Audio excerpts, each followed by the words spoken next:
Hello students, how are you all? I hope you all are doing really well. So students, today we are going to start chapter named subject and predicate.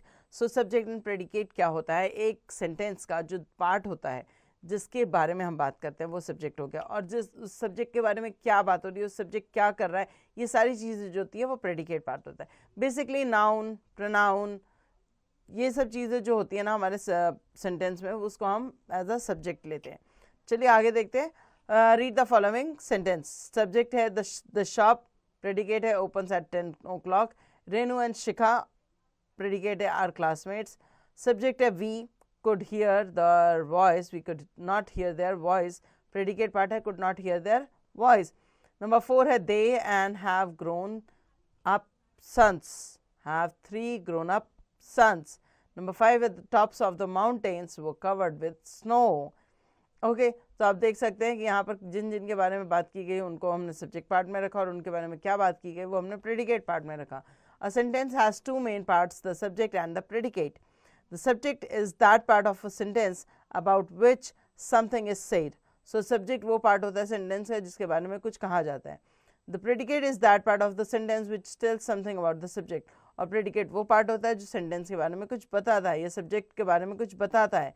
Okay, it refers to the verbs together with the rest of the sentence. ये refer करता है सारे verbs को एक साथ जो कि sentence में होते हैं. बाकी जो सेंटेंस होता है उसको हम कहते हैं प्रेडिकेट पार्ट. द सब्जेक्ट में हैव ओनली 1 word और a group of word. Subject में कई बार एक वर्ड होता है और कई बार एक से ज़्यादा होता है. Sweets are the uses of diversity. To find the subject, ask the question about what is something said. किसके बारे में कुछ कहा गया है. The answer to the question of the subject is, for the above sentence, the answer is the uses of diversity. So here we are talking about the uses of diversity. So this is the subject part. Now imperative sentence do not have subject or subject is you remain understood in the sentences.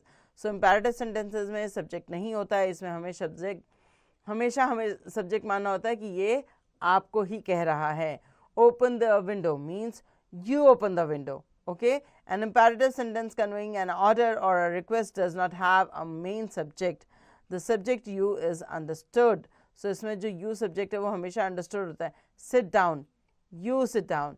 Leave this room, you leave this room. Okay, now the phrases. Look at the group of words below. In the evening, at the bus stop, before sunrise, up the stair, among the crowd, in the cross, in the course. So these group of words make sense but not complete sense. As they come with incomplete meaning, such group of words are called phrases.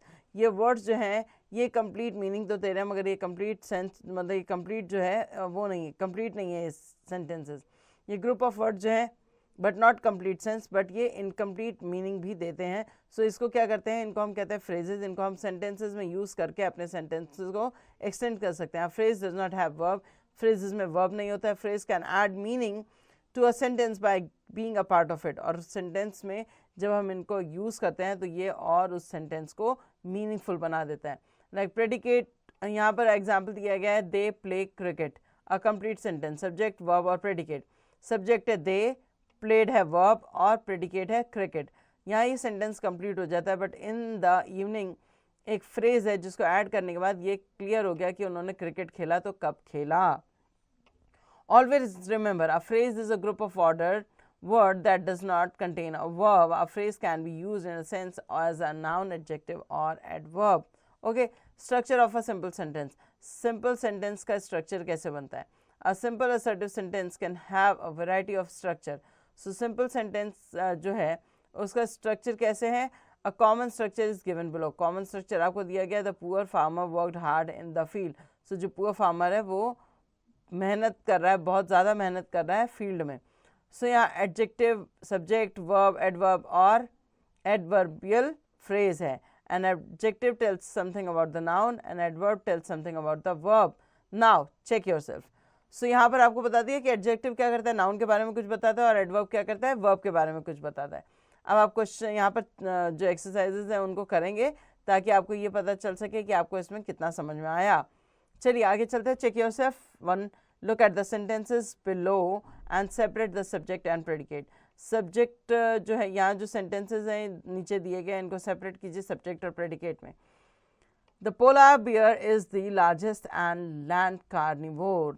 Largest land carnivore. So we are talking about the polar bear. So the polar bear is the subject. Is the largest land carnivore is the predicate part. The peacock is a colorful bird. We are talking about the peacock. So the peacock is the subject part and is a colorful bird is the predicate part. Okay. चलिए इसी तरह से आप बाकी करेंगे। Number 2 देखते हैं हम। Add subject to the following predicate to make complete sense. Dash like to play cricket.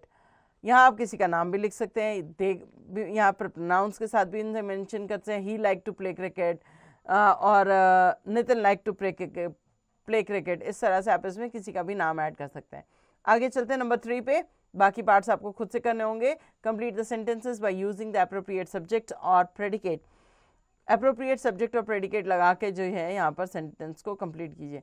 My ambition is to become a doctor in my life. So मेरा एम्बिशन क्या है कि मेरे को अपनी ज़िंदगी में या अपनी लाइफ में डॉक्टर बनना है। ओके, सो इसी तरह से आप बाकी सेंटेंसेस को भी बनाएंगे।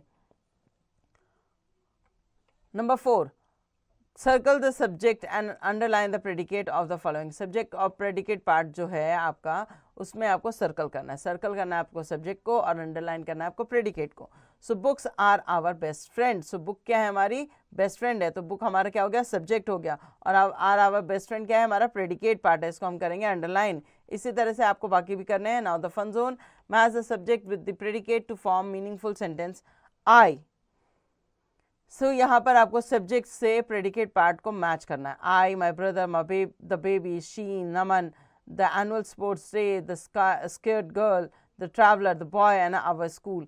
सो हम ये आई के साथ क्या मैच करेंगे, has been to Agra, was held on Friday, reached an hour late, screamed when she saw a spider, no I know how to climb a tree.